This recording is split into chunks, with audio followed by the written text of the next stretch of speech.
Hello friends, let's discuss a cardiology question. It's an MCQ, multiple choice question. A 25-year-old medical student noticed that he had a murmur when he tested his new stethoscope.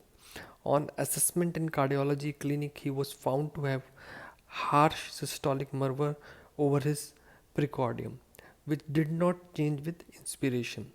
ECG showed features of biventricular hypertrophy. And what is the most likely diagnosis? You can pause the video and give your answer. So in my view, the answer is ventricular septal defect, which is right.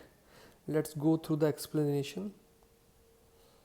So right-sided murmurs increase with inspiration, that is tricuspid regurgitation. That is why we have seen in the question that they have specifically mentioned that the murmur doesn't changes with respiration, whereas the left-sided murmurs do not increase with inspiration. The clue to diagnosis in the ECG finding aortic stenosis and mitral regurgitation produce left ventricular hypertrophy, TR produces right ventricular hypertrophy, and ventricular septal defect produces biventricular hypertrophy. That is specified in this question. Biventricular hypertrophy is classically described as biphasic QRS complexes in V2 to V5, which is also known as Katz-Wechsel phenomena and is classic for VSD.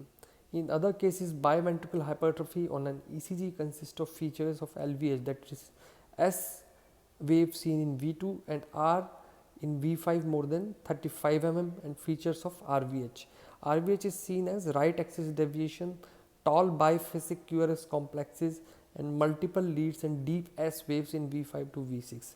Many VSDs are associated with a thrill, that is a palpable murmur at the lower left sternal edge.